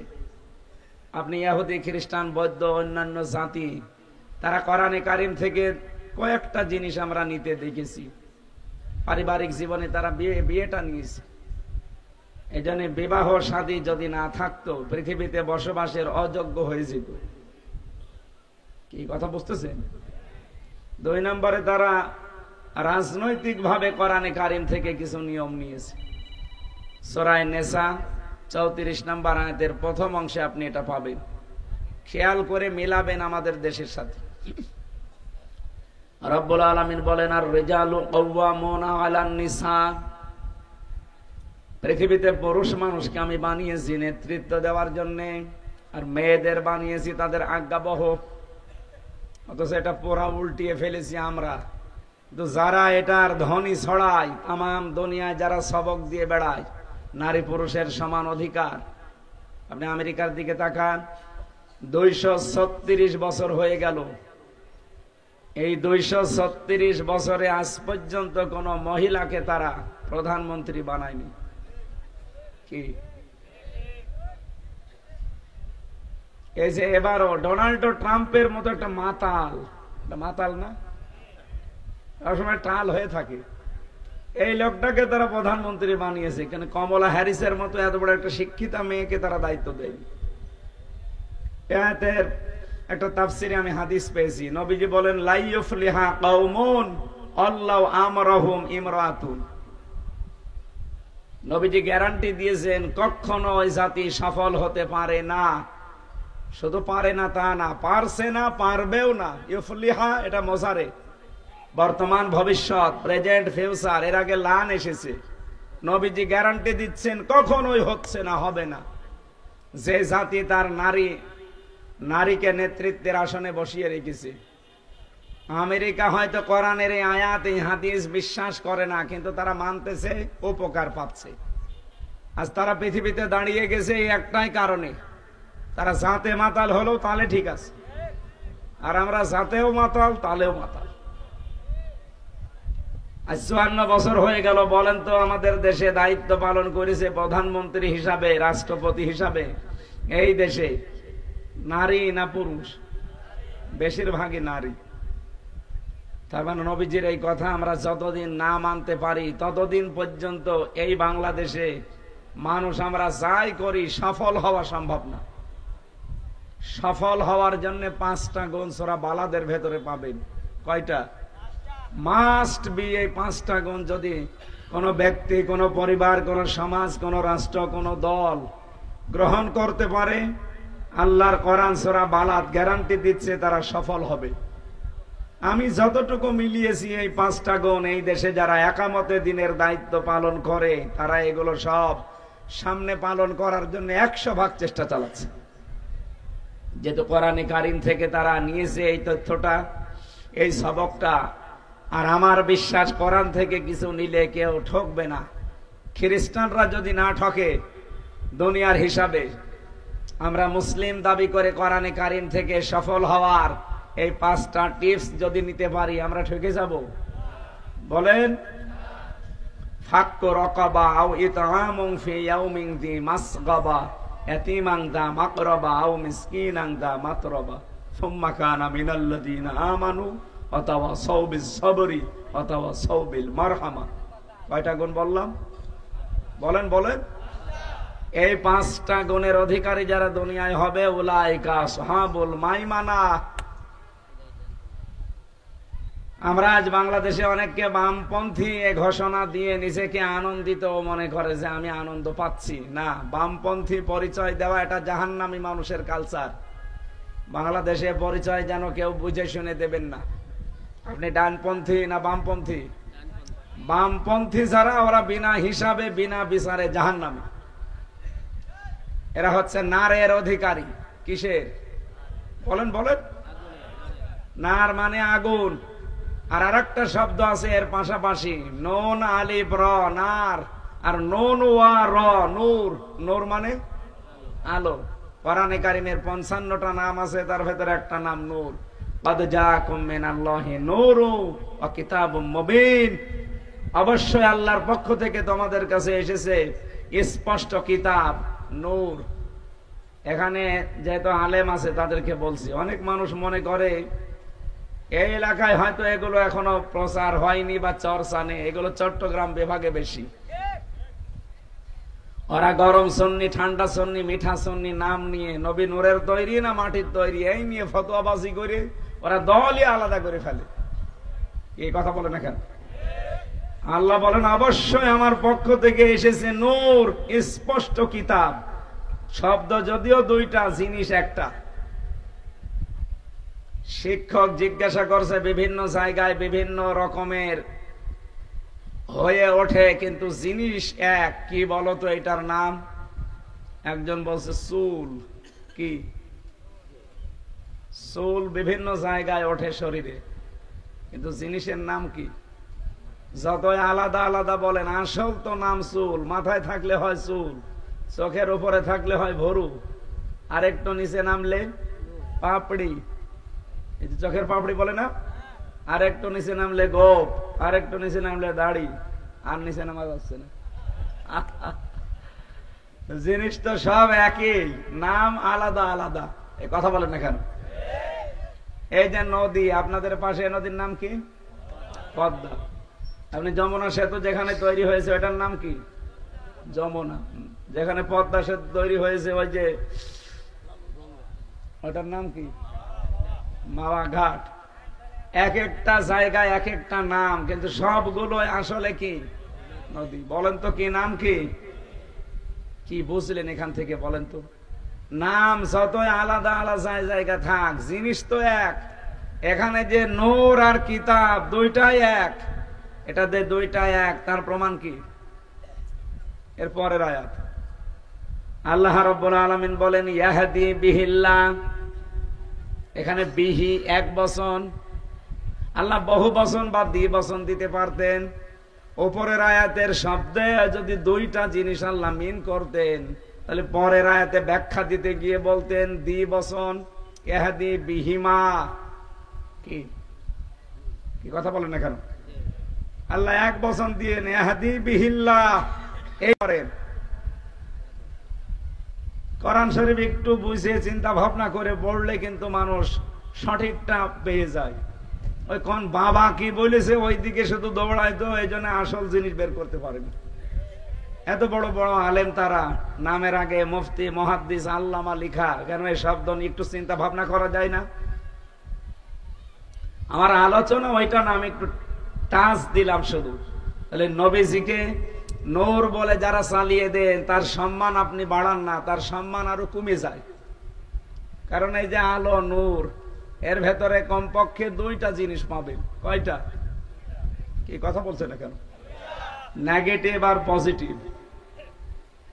নবীকে যদি আল্লাহ নূরের তৈরি, আমরা বলি নূরের তৈরি, নবীকে নূর দিয়ে যদি আল্লাহ বানাতেন, ওনার ভেতরে সর্বোচ্চ দুইটা জিনিস পাওয়া যেত। আমরা যারা নবীকে মাটির তৈরি বলি, তারা নবীর সম্মান আরো বাড়িয়ে দিয়েছে, কারণ আল্লাহ নিজে জানিয়েছেন। সূরা সাদের ভেতরে আছেন ওয়াইদ ক্বালা রাব্বুকা লিল মালাইকাতি ইন্নী খালিকুম বাশারাম মিন তিন। আল্লাহ রাব্বুল আলামিন বলেন, স্মরণ করো ওই সময়ের কথা যখন আমি ফেরেশতাদেরকে বলেছিলাম ইন্নী খালিকুম বাশারাম মিন তিন, আমি মানুষ বানাতে চাই মাটি থেকে। অবশ্যই আমি মানুষ বানাতে চাই কি থেকে? বলেন বলেন। নবীজি কি মানুষ ছিলেন না? নবী যে মানুষ ছিলেন তার প্রমাণও তো আল্লাহ কোরআনে দিয়েছেন, কুল ইন্নামা আনা বাশারুম মিসলুকুম। হে নবী বলেন, আমি তোমাদের মতো মানুষ, পার্থক্য এতটুকু, ইউহা ইলাইয়া, আমার কাছে ওহী আসে, তোমাদের কাছে আসে না। এই আয়াতের ব্যাখ্যা করতে গিয়ে তাফসিরে বাইজাবিতে আমি পড়েছি, আল্লামা বাইজাবি রহমতুল্লাহ আলাইহি বলেন, এই যে ইন্নামা এই শব্দটা আল্লাহ দিলেন কেন? এমনিতেই বাশারুম মিসলুকুম বলতে পারতেন। ইন্নামা, ইন্নার পরে মা যোগ হলে বাংলা অর্থ দাঁড়ায় একমাত্র, কেবলমাত্র, শুধুমাত্র, এইটাই। আল্লাহ বলেন একমাত্র তুমি এই কথা মানুষকে বলো যে আমি তোমাদের মতো মানুষ, অন্য কিছু না। আমি ফেরেশতাও না, আমি নূরের তৈরিও না। আল্লাহ আমাকে বানিয়েছি তোমাদের মতো মানুষ করে। মানুষ কি দিয়ে তৈরি? ওই যে সূরা সাদের আয়াত বললাম, এই আয়াতের ব্যাখ্যায় আর একটা হাদিস, লম্বা হাদিস এসেছে। যেদিন নবীজি মেরাজে যাবেন, হযরত আদম আলাইহিস সালামের সাথে দেখা হয়েছিল। তিনি বলেছিলেন ওয়ালাদুন সালিহুন ওয়ালাদুন নাবিয়্যুন, হে আমার নেককার সন্তান, নেককার নবী। আদম আলাইহিস সালাম কিসের তৈরি? বলেন না কেন? উনি যে মাটির তৈরি, এখানে কোনো সন্দেহ আছে? উনি বললেন ওয়ালাদুন সালিহুন ওয়ালাদুন নাবিয়্যুন, হে আমার নেককার সন্তান, নেককার নবী। শব্দ দুইটা বললেন। তিনি যদি সন্তানকে সম্বোধন করেন যে নেককার সন্তান, বাবা যদি হয় মাটির তৈরি, ছেলে হবে আগুনের তৈরি। কোন পাগলে কি বলে আপনাদেরকে? এই শব্দগুলো একটু চিন্তা ভাবনা করে পড়লে এই মানুষগুলো সব আহলে সুন্নাত ওয়াল জামাতের আকীদায় চলে আসার কথা। কিন্তু নিজেদের স্বার্থ সিদ্ধির জন্য আজ বিভিন্ন জায়গা থেকে তারা কিমি খেয়ে উল্টাপাল্টা ফতোয়া দেয়। আমি যে আয়াতগুলো দলিল দিলাম, হাদিস দিয়ে বললাম, এর বাইরে আর কিছু বলার নেই। আমার কথা ছিল, আপনি যদি ওই 5টি গুণ অর্জন করে সফল হতে পারেন, আপনি ডানপন্থী হবেন। আপনাকে আমার আল্লাহ নূর দিয়ে কোরআনে কারিমের মাধ্যমে তার বানানো বাগান জান্নাতে পৌঁছিয়ে দেবে।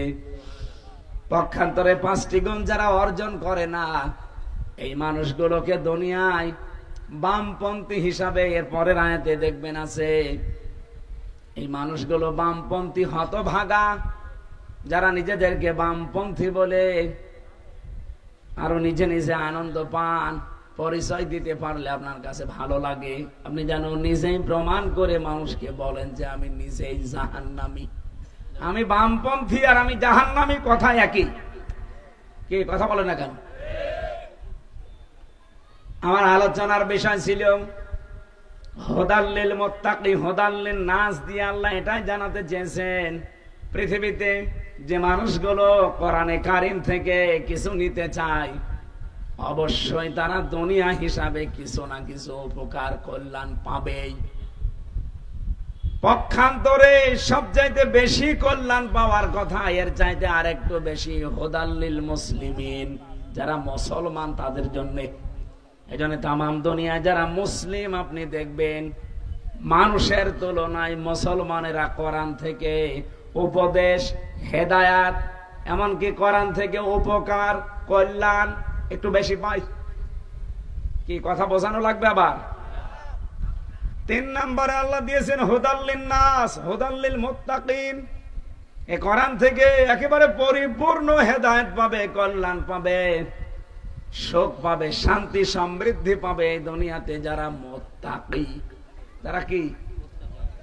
তাহলে কোরআন থেকে যদি পুরাটা নেওয়া লাগে কল্যাণ, কি হওয়া লাগবে? আরো জোরে বলেন। সেই ট্রেনিং দিতে রমজানুল মোবারক এসেছিল, চলেও গেছে। আমরা কি মুত্তাকি হতে পেরেছি? না।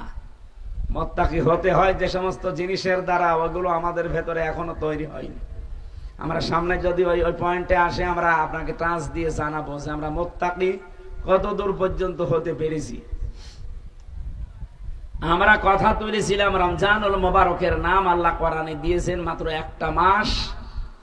এই মাসে আল্লাহ কোরআনে কারিমের মতো একটা বিশাল কিতাব নাজিল করলেন। 3 নম্বরে এটা মানুষকে হেদায়েত দেওয়ার জন্য আল্লাহ দিলেন। তাহলে হেদায়েতের বর্ণনা দিতে গিয়ে আল্লাহ ধাপ দিলেন কয়টা বলেন তো? 3টা। হুদাল্লিন নাস, হুদাল্লিল মুত্তাকিন আর হুদাল্লিল মুসলিমিন। কেউ হয়তো হালকা পাতলা কিছু পাবে তামাম দুনিয়াতে যারাই মানবে, আর মুসলমানেরা হয়তো আরেকটু বেশি পাবে। একেবারে পরিপূর্ণ কল্যাণ পেতে হলে কোরআনে কারিমের কাছে আপনাকে মুত্তাকি হওয়া লাগবে। কি হওয়া লাগবে? আল্লাহ আমাদেরকে পরিপূর্ণ মুত্তাকি হয়ে কোরআনের যে সম্পূর্ণ কল্যাণ, পরিপূর্ণ যে উপকার আছে, কোরআনের উপকার যেগুলো আছে, অনুনাজ্জিলু মিনাল কোরআনি মা হুয়া শিফা ওয়া রাহমাতুল লিল মুমিনিন। এই কোরআন নাযিল করার ধারাবাহিকতায় এমন এমন বিধান আমি আল্লাহ দিয়েছি যেটা মানুষ যারা মুমিন তাদের জন্য রোগ মুক্তির কারণ হবে। শারীরিক এবং মানসিক যত রোগ দুনিয়ায় হতে পারে সব রোগের মহা ঔষধ আল্লাহ কোরআনে দিয়েছে। এজন্য দিন যত যাবে তত এখান থেকে মানুষ আবিষ্কার করে এগুলো নিতে পারবে। রমজানুল মোবারকে অটোফেসির মাধ্যমে রোজা রাখলে যে উপকার হয়, এটা অলরেডি এখন 2017 সালে বিজ্ঞান প্রমাণ করে দেখিয়ে দিয়েছে। জোরে বলেন সুবহানাল্লাহ। আমরা নবীকে নূরের তৈরি আর মাটির তৈরি এই শব্দটা বোঝাতে পর্যন্ত এসেছিলাম। এই কনে যান, বসেন। 1-1.5 ঘন্টা বসতে পারেন না আপনি? মাঝখানে বসেন। আমার ওয়াজে লাগিয়ে উনি বাড়ি চলে যাচ্ছে। আপনার আগে তো আমার চলে যাওয়া দরকার। হ্যাঁ, সামনে কিছু তথ্য আছে যেগুলো জীবনে এখনো শোনেনি, আসবে সামনে। একটু বসেন। এই কোথায় যাচ্ছেন? এখানে আর আসবেন না। পাবনাবাসী খেয়াল করেন, এই জায়গায় আল্লাহ রাব্বুল আলামিন মাটির তৈরি বলে ঘোষণা দেওয়ার কারণ আমরা পেয়েছি। কারণ মাটি এখন গবেষণা করে কমপক্ষে 10টা জিনিস পাওয়া যায়। কয়টা? আপনি মৃত্তিকা গবেষণাগার গাজীপুরে আছে, যান, মাটি দেন, দেখুন এখান থেকে 10টা তথ্য আপনাকে দিয়ে দেবে। আর এই আলো নিয়ে যান, নূর নিয়ে যান, এখান থেকে মাত্র 2টা জিনিস বের করে দেবে, নেগেটিভ আর পজিটিভ। মাটির ভেতরে আছে iron, silicon, magnesium, potassium, calcium. এরপরে এরকম 10টা বিষয় আমি নিজেই পেয়েছি। আর মানুষের এই শরীরের 3.5 হাত বডি গবেষণা করে বিজ্ঞান এখন বলছে কমপক্ষে মানুষের ভেতরে পাওয়া যায় 13টা জিনিস। কয়টা? বাবার স্ফলিঙ্গ দিয়ে দ্রুত গতিতে যে পানিটা বের হয়ে মায়ের রেহেমের ভেতরে জমা হয়, বিজ্ঞান এখন দেখাচ্ছে 1500 বছর পরে। এই তথ্যটা আবিষ্কার হয়েছে মাত্র 200 বছর আগে। অথচ আল্লাহ পাক এই তথ্য কোরআনে কারিমের সূরা নাহলের ভেতরে ৭৮ নম্বর আয়াতে দিয়েছেন ১৫০০ বছর আগে। রব্বুল আলামিন বলেন, মানুষের এই বাবার স্ফুলিঙ্গ দিয়ে যে পানিটা বের হয়ে এসেছে, নাপাক পানি তামাম পৃথিবীতে কোনো মার্কেটে বিক্রি হয় না, হয় ৪ আনাও দামও নেই, ফ্রি দিলেও কেউ নেবে না। কিন্তু ৫টা জিনিস আল্লাহ এটা দিয়ে বানায়। ৪টা জিনিস, চুল, রগ, হাড় আর পর্দা। মায়ের যে রেহেমে যেখানে সন্তান থাকে, বাচ্চা দানি বলা হয়, এই জায়গায় আল্লাহ যে নাপাক পানিটা রেখে দিয়েছেন, এখান থেকে আরো ৪টা জিনিস বানায়। রক্ত, গোশত, চর্বি আর চামড়া। ৪ ৪ ৮টা জিনিস যখন এক হয়ে যায়, ৪০ দিন ৪০ দিন ৪০ দিন এভাবে করতে করতে ৬ মাসের ভেতরে বিভিন্ন আকার ধারণ করে। এটা আলাক থেকে মদগা, আলাকা, এভাবে আস্তে আস্তে আমার আল্লাহ বানাতে থাকেন। রব্বুল আলামিন কোরআনে কারিমে সূরা মুমিনুনের ভেতরে ঘোষণা এভাবে দিয়েছেন, ৪০ দিন ৪০ দিন এভাবে পাল্টাতে পাল্টাতে ৬ মাস যখন হয়ে যায়, আমি আল্লাহ আমার রব নামের কারণে মানুষকে ৫টা জিনিস দান করি। ওয়াজআলা লাকুমুস সামআ ওয়াল আবসারা ওয়াল আফইদা ইলা আখির আয়াত। শ্রবণ শক্তি, দর্শন শক্তি, বাক শক্তি, আকেল শক্তি আর ঘ্রাণ শক্তি, এই 5টা আমি আল্লাহ নিজে দান করি আমার রব নামের কারণে। যদি একটাও কম দিতাম, দুনিয়ায় আসতে ঠিক, কিন্তু পূর্ণাঙ্গ না, অপূর্ণাঙ্গ হয়ে। বলেন তো, আমাদের যদি আল্লাহ দর্শন শক্তি না দিত, আপনার মা আর বাবা নাই 8টা দিয়েছে, 4 4, চুল, রগ, হাড় আর পর্দা, রক্ত, গোশত, চর্বি আর চামড়া। এই 4 4 8টা জিনিস আপনার শরীরের ভেতরে পাবেন। বাকি 5টা জিনিস না হলে আপনি দুনিয়ায় এসে পূর্ণাঙ্গ মানুষ কেউ বলবে না। তার অন্যতম একটা দর্শন শক্তি, দেখা। এটা যদি আল্লাহ না দিত, আপনি আসতেন দুনিয়ায় কিন্তু কানা হয়ে। অনেক কানা আসে না? তার মানে আল্লাহ দর্শন শক্তি তারা দেয়নি। এই বিষয়টা যদি একটু চিন্তা করতে পারতেন, জীবনে আল্লাহকে সেজদা দেওয়া বাদ দিতেন না। কি কথা বললেন না? কুমিল্লাতে একবার খাবার খাচ্ছিলাম, হঠাৎ করে দেখি অন্ধ আমার পাশে বসা, কারেন্ট চলে গেল। আমরা তো চিল্লা পাল্লা করছি। অন্ধ আমার হাত চেপে ধরে বলছে, হুজুর মাত্র 2 মিনিট কারেন্ট চলে গেছে, আপনি চিল্লাচ্ছেন। অথচ 40 বছর আমার জীবনে কোনো কারেন্ট নেই। 40টা বছর হয়ে গেল আমি দেখি না। আমি আগে কিন্তু দেখতে পেতাম। টাইফয়েড হওয়ার কারণে আমার চোখ দিয়ে এটা বের হয়ে গেছে, জন্য 2 চোখই নষ্ট হয়ে গেছে। 40 বছর হয়ে গেল আমি কিচ্ছু দেখি না। কই, আমি তো চিল্লালাম না। মাত্র 2 মিনিটে আপনারা সবাই সকলা মানুষ চিল্লান। চিল্লানোর কথা তো আমার। ওই দিন অন্ধ আমাকে আরেকটা তথ্য জানিয়েছে, যে আপনারা যারা সকলা মানুষ, দৃষ্টিশক্তি যাদের আছে, ঘুমিয়ে থাকলে আপনারা তো স্বপ্নেও দেখেন না, দেখেন না? কিন্তু যারা অন্ধ, এই মানুষগুলো ঘুমিয়ে থাকলে স্বপ্নেও দেখে না, শুধু একটা আওয়াজ শোনে। কি দিয়েছে আল্লাহ আপনাকে বলেন তো? একটা বললাম শুধু, এখনো তো 5 8টা আছে। যদি আল্লাহ পাক আপনাকে বাক শক্তি না দিত, আপনি কথা বলতে পারতেন না। যদি আকেল শক্তি না দিত, আপনি পাগল হয়ে আসতেন। কত পাগল আসে না দুনিয়ায়। যদি দর্শন শক্তি না দিত, আপনি কালা হয়ে আসতেন দুনিয়ায়। আল্লাহ পাক বলেন, এই 5টা জিনিস আমি আল্লাহ দিয়ে 8 5 13টা জিনিস যখন এক হয়ে যায়, আমি আল্লাহকে ফেরেশতারা তখন জিজ্ঞাসা করে যে রে আমরা বানাবো কি? এর আকৃতি এবার তৈরি হবে 6 মাস পরে। এটা কি ছেলে হবে না মেয়ে হবে, এ গ্যারান্টি দেয় কে? ওয়াল্লাযী ইউসাউবিরুকুম ফিল আরহামি কাইফা ইয়াশা। তিনি সে আল্লাহ যিনি মায়ের রেহেমের ভেতরে তোমাদের আকৃতি তৈরি করেন। এই যে ছেলে হবে মেয়ে হবে, সিদ্ধান্ত হামজা দেয় না, দেয় কে? 8 5 13টা জিনিস এক হওয়ার পরে মাটির ভেতরে আমার আল্লাহ মাটির নির্যাস দিয়ে যেহেতু আমাদেরকে বানিয়েছে সরাসরি মাটি দিয়ে না, সরাসরি মাটি দিয়ে বানিয়েছিল মাত্র একজনকে। কয়জন? কে? হযরতে আদম। খালাকাল ইনসানা মিন সালসালিন কাল ফাখর ওয়া খালাকাল জান্না মিন মারিজিম মিন নার। এখানে দুইটা তথ্য আছে সূরা রহমানে। মানুষ একেবারে সর্বপ্রথম আল্লাহ যাকে বানিয়েছে ওইটাকে ঠনঠনে মাটি দিয়ে। ফেরেশতা আজরাইল দুনিয়াতে এসে এক খামসা মাটি নিয়ে যায়। ফি জিলালিল কোরআনে মুফাসসির লিখেছেন তার এক খামসার ভেতরে মাটি ছিল 40 মণ। ফেরেশতাদেরকে আল্লাহ বললেন বডি বানাও আদমের। তারা বডি বানিয়েছে প্রায় 60 হাত লম্বা, 120 হাত, 36 হাত মোটা, 120 হাত লম্বা, 60 গজ, আর একেবারে 36 হাত মোটা। এত বড় বিশাল দেহ পড়ে আছে, কিন্তু ভেতরে কোনো নড়াচড়া নেই। রব্বুল আলামিন তার ভেতরে নাক দিয়ে একটা রূহ দিয়েছিলেন। রূহ মানে আল্লাহর হুকুম। ওয়ায়াসআলুনাকা আনির রূহ কুলির রূহু মিন আমরি রাব্বি। হে নবী, মানুষেরা যদি জিজ্ঞাসা করে যে রূহটা কি, আপনি বলবেন এটা আল্লাহর হুকুম। এটা কি? আল্লাহই হুকুমটা নাক দিয়ে দিয়েছিলেন। আপনি দেখবেন নাকের ভেতরে যদি কিছু দেন বিড়বিড় করবে। কি?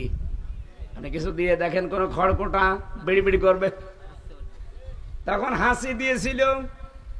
এই যে আদমকে ফেরেশতারা 120 হাত লম্বা করে বানিয়েছে, এর ভেতরে যত খড়কুটা জার গুলো লুকিয়েছিল, হাসি দেওয়ার পরে হযরতে আদমের নাক দিয়ে আল্লাহ যত জার ছিল সব ময়লা মাটি বের করে দিয়েছেন। হযরতে আদম একটু স্বস্তি পেয়েছিলেন ওই দিন, কারণ ভেতরে জান গুলো সব বের হয়ে গেছে। এ স্বস্তি পাওয়ার পরে তিনি একটা শব্দ বলেছিলেন, আলহামদুলিল্লাহ।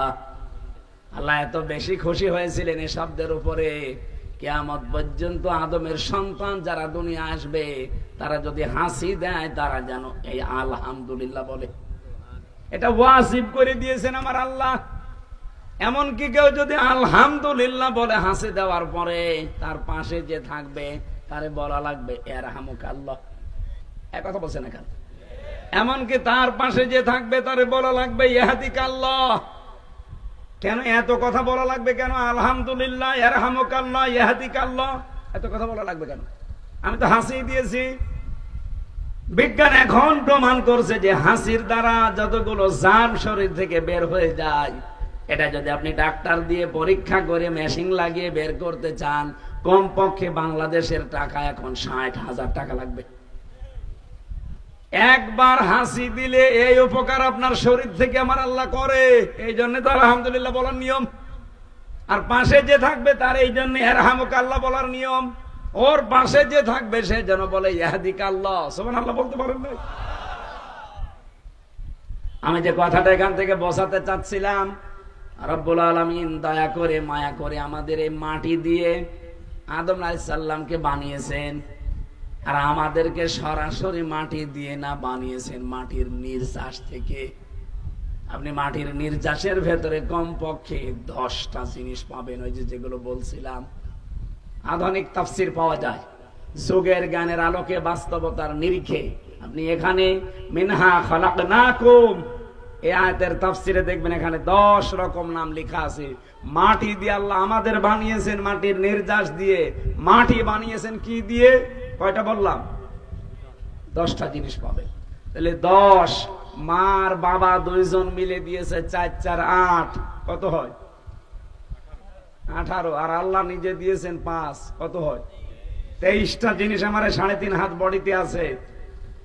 মাটির তৈরি বললে নবীর সম্মান আরো বেড়ে যায়, কারণ 23টা পাবেন আর এটাই পাবেন কয়টা? সংখ্যা হিসাবেও তো আপনার দাম বেড়ে যাচ্ছে। আর হাদিস আর কোরআনের গুলো তো বললামই, সুতরাং এটা রেকর্ড হচ্ছে, তো এই জন্য বললাম।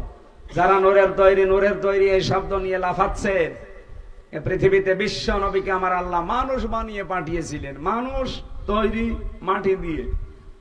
আদম আলাইহিস সালাম যেহেতু ডাক দিয়ে বলেছিলেন ওয়ালাদুন সালিহুন ওয়ালাদুন নাবিয়্যুন, হে আমার আদরে কি নেককার সন্তান, নেককার নবী। বাবা যদি মাটির হয়, ছেলে হবে আগুনের। আশা করছি আপনি বুঝেছেন। তাহলে নূর চাই আমরা, আর যারা কাফের তারা কি চায়? নার। তারা কি চায়? আল্লাহ রাব্বুল আলামিন বলেন, আল্লাহু ওয়ালিয়্যুল্লাযীনা আমানু ইখরিজুহুম মিনাজ যুলুমাতি ইলান নূর। যারা আল্লাহর প্রতি ঈমান এনেছে, আমার আল্লাহ নিজে তাদের বন্ধু হয়ে গেছে। আর আল্লাহ যদি কারোর সাথে বন্ধুত্ব করে, আল্লাহ নিজে তার প্রতি কয়েকটা দায়িত্ব পালন করে। তার প্রথম দায়িত্ব হচ্ছে ইখরিজুহুম মিনাজ যুলুমাতি ইলান নূর। আল্লাহ নিজে দায়িত্ব নিয়ে তাকে অন্ধকার থেকে বের করে আলোর দিকে নিয়ে আসে। এখানে অন্ধকার মানে মানুষের তৈরি করা আইন। এক কথা বলছেন এখানে। অন্ধকার মানে শিরিক, অন্ধকার মানে বেদাত, অন্ধকার মানে কুফর, অন্ধকার মানে জুলুম। এই জায়গা থেকে বের করে ইলান নূর, ইসলামের দিকে, আলোর দিকে, কল্যাণের দিকে, জান্নাতের দিকে ডাক দিয়ে নিয়ে আসে কে? বলেন বলেন। এটাকে যারে তারে নিয়ে আসবে কাদের? আল্লাহু ওয়ালিয়্যুল্লাযীনা আমানু। ঈমান যারা আনে তারা যেহেতু আল্লাহর বন্ধু, আর বন্ধুর প্রতি বন্ধুর একটা দায়িত্ব থাকে, আল্লাহ নিজে তখন এটা পালন করে, অন্ধকার থেকে বের করে আলোর দিকে নিয়ে আসে। এই জন্য এই দেশে যারা সত্যিকারের ঈমানদার, আপনি দেখবেন শিরিক থেকে, বেদাত থেকে, কুফর থেকে, জুলুম থেকে, মানুষের তৈরি করা আইন থেকে আল্লাহ নিজে তাদের দায়িত্ব নিয়ে নিজে কর্তা হয়ে বের করে আলোর দিকে নিয়ে আসতেছে। আল্লাযীনা কাফারু, আর যারা কাফের, আউলিয়াউহুমুত তাগুত, তাদেরও বন্ধু আছে, কিন্তু তাদের বন্ধু হচ্ছে শয়তান। কে? বলেন বলেন। এখন শয়তান যদি কারো বন্ধু হয়, শয়তানের দায়িত্ব নেই? আল্লাহ যেমন দায়িত্ব পালন করে, শয়তানেরও দায়িত্ব আছে। ইখরিজুনাহুম মিনান নূরি ইলা যুলুমাত। শয়তান তার বন্ধুর প্রতি দায়িত্ব পালন করে, তাদেরকে আলো থেকে বের করে অন্ধকারের দিকে নিয়ে যায়। তাহলে আল্লাহর বন্ধু হলে আল্লাহ কাজ করে, শয়তানের বন্ধু হলে শয়তানও কাজ করে। তাহলে এখান থেকে বুঝলেন না, যারা শয়তানের বন্ধু তাদেরকে আল্লাহর ইসলাম থেকে, নূর থেকে, কোরআন থেকে, জান্নাতের পথ থেকে ডাক দিয়ে নিয়ে যাবে অন্ধকার, মানুষের তৈরি করা আইনের দিকে, জুলুমের দিকে, শিরকের দিকে, বেদাতের দিকে, কুফরের দিকে। বিসমিল্লাহির রহমানির রহিম।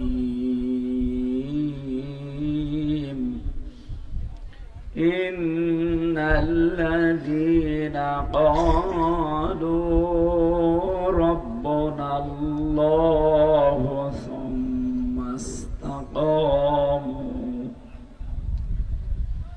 সুম্মা ইসতাকামু ফালা খাউফুন আলাইহিম ওয়ালা হুম ইয়াহজানুন। উলাইকা আসহাবুল জান্নাতি খালিদিনা ফিহা জাযাআম বিমা কানু ইয়া'মালুন। সাদাকতা ইয়া রাব্বানা। عن أبي ذر رضي الله تعالى عنه قال دخلت على رسول الله صلى الله عليه وسلم فذكر الحديث بطوله إلى أن قال قلت يا رسول الله أوصني قال أوصيك بتقوى الله فإنه أزين لأمرك كله. قلت زدني قال عليك بتلاوة القرآن وذكر الله عز وجل فإنه ذكر لك في السماء ونور لك في الأرض إلى آخر الحديث. رواه مشكات. وقال تعالى في شان رسوله وما زادهم إلا إيمانا وتسليما. اللهم صل على এই মানুষগুলো বসা লাগবে ভাই, যেখানে সেখানে বসিয়ে দেন তো, এখানে কিছু বিছিয়ে বসিয়ে দেন। বসেন, তাড়াতাড়ি বসেন। হ্যাঁ, পেছনে দাঁড়িয়ে গল্প করছে কারা? বসিয়ে দেন।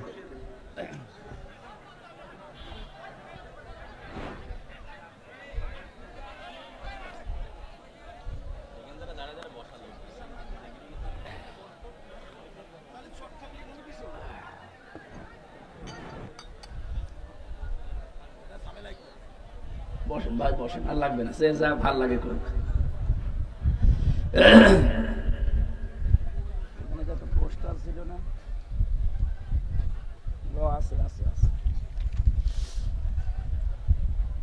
আলহামদুলিল্লাহ, পাবনা জেলার সদর থানার অন্তর্গত চর ভবানীপুর হাফিজিয়া মাদ্রাসা এতিমখানার উদ্যোগে 22তম বাৎসরিক তাফসীরুল কোরআন মাহফিলের স্বনামধন্য সভাপতি আলহাজ মাওলানা ইদ্রিস আলী, অত্র এলাকার প্রবীণ আলেমে দ্বীন, হায়াতে তাজ্জাবা সিহাতে কুল্লিয়া কামনা করছি, আমিন। এ মাহফিলের বিশেষ তাফসীর কারক, হাজার হাজার আলেমের উস্তাদ, বাংলাদেশ জামাতে ইসলামী কুষ্টিয়া জেলা শাখা উলামা বিভাগের সম্মানিত সভাপতি হাফেজ মাওলানা জুলফিকার আলী কুমারখালী। এতক্ষণ যিনি আলোচনা রাখলেন মনসুরাবাদ কেন্দ্রীয় জামে মসজিদ পাবনার সম্মানিত খতিব, শ্রদ্ধাভাজন বড় ভাই হাফেজ মাওলানা মুফতি মনিরুল ইসলাম। এ মাহফিলে বসা আছেন হাজারো হাফেজ আলেমের উস্তাদ, অত্র এলাকার সর্বজন শ্রদ্ধাভাজন ব্যক্তিত্ব জনাব হাফেজ আব্দুল্লাহ, এ মাদ্রাসার সম্মানিত মুহতামিম হাফেজ সাহেব, কারি সাহেব সহ অন্যান্য উলামা ইকরাম, সামনে বসা মুসলমান ভাইরা, পর্দার আড়ালের সম্মানিতা মা এবং বোনেরা। প্রশাসন তো এই এত ব্যাকওয়ার্ড জায়গা আসার কথা নেই, আর ওরা এখন আর লাগে না। আজকে আমি দিনের বেলা মাগুরা মোহাম্মদপুরের একেবারে ওই ফরিদপুরের কাছাকাছি ওই গ্রামে ছিলাম, তো এরকম একটা ব্যাকওয়ার্ড জায়গা। প্রশাসন এসেছিল, ডিএসবির একজন এসে বলছে, হুজুর এত দূর শয়তানও আসে না, আমরা এসে কি করব? আগে আসতাম আপনাদের ধরার জন্য, এখন এসব আর নেই, এই জন্য সাঁতার আসতেও মনে পড়ে। ঠিক আছে,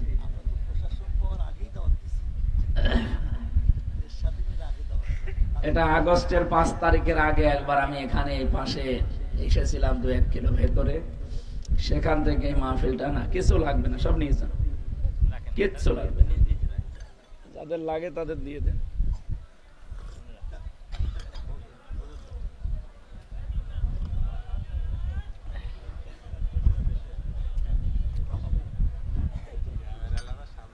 ঠিক আছে।